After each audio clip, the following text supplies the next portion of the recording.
Pour cette activité, enfile des vêtements que tu peux salir. Et si tu as des questions, écris-les en commentaire. Salut! Si tu as un poêle ou une cheminée, cette activité est faite pour toi. Je vais t'apprendre à faire du savon ménager ou de la lessive avec de la cendre. Alors dans un premier temps, récupère-la. Comme tu peux le voir, moi j'en ai vraiment beaucoup, tu n'as pas besoin d'en avoir autant que moi. Allez, c'est parti! Pour cette activité, il te faudra l'équivalent de 6 verres de cendre environ, ou 12 si tu en as beaucoup. Une passoire dont tes parents voudraient bien te prêter, que tu penseras à bien nettoyer directement après l'activité. Une pelle, une spatule en bois ou un bâton pour mélanger, un seau, une bassine ou un contenant de 2 litres comme celui-ci, et de l'eau. Quand tu as tout ce qu'il te faut, tu peux commencer par mettre 4 litres d'eau si tu as beaucoup de cendre. Si tu en as moins, je te conseille de mettre que 2 litres d'eau. Alors, écoute-moi bien. Si tu as mis comme moi 4 litres d'eau, il te faudra 12 verres de cendre.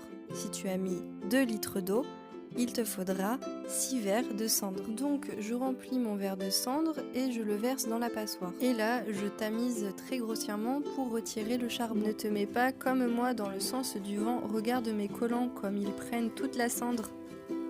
Tu peux aller ensuite jeter le charbon qui reste au fond de ta passoire. S'il y a du vent, je te déconseille de faire ça.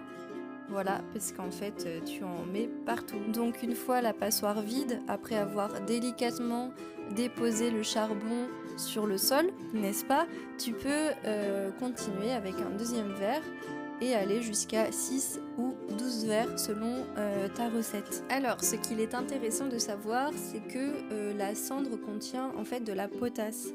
Et la potasse, c'est un composé chimique dérivé du potassium et du bicarbonate de sodium qui dissolvent les graisses. Oh mais attends, mais je comprends rien du tout à ton charabia. Bah en gros, ce que je dis, c'est que le savon à base de cendre enlève les taches rebelles. Et quand tu as fini, tu n'as plus qu'à prendre ta spatule en bois, ta pelle, ton bâton et touiller. Puis tu poses ta préparation dans un coin et rendez-vous le lendemain. Là, il te faudra mélanger une fois le matin, une fois le soir, tu laisseras reposer la nuit et rebelote le surlendemain. Au bout de 3 jours, c'est prêt. En bas, tu as les cendres, en haut, tu as la préparation savonneuse qu'il va falloir extraire. Pour cela, je te conseille de demander de l'aide à un adulte. Alors, va chercher un contenant vide, comme par exemple une bouteille de lait, utilise un entonnoir pour pas en mettre à côté, puis demande peut-être de l'aide à tes parents pour verser la préparation dans la bouteille. Tu peux ensuite verser dans la préparation quelques gouttes d'huiles essentielles comme du titri, de la lavande ou du citron. Ça sent très bon et c'est antibactérien. Cette préparation savonneuse est très efficace pour nettoyer vitres et surfaces. Alors ce que j'aime bien faire, c'est mélanger ce savon à base de cendre avec d'autres produits ménagers. En plus d'être écologique, c'est économique et ça me permet d'acheter moins de produits ménagers. Donc là par exemple, je fais moite-moite de savon noir et de savon à base de cendre et j'utilise ça pour nettoyer le sol. Et pareil pour les lessives. Là j'ai mis moitié de lessive achetée en magasin et moitié de savon à base de cendre.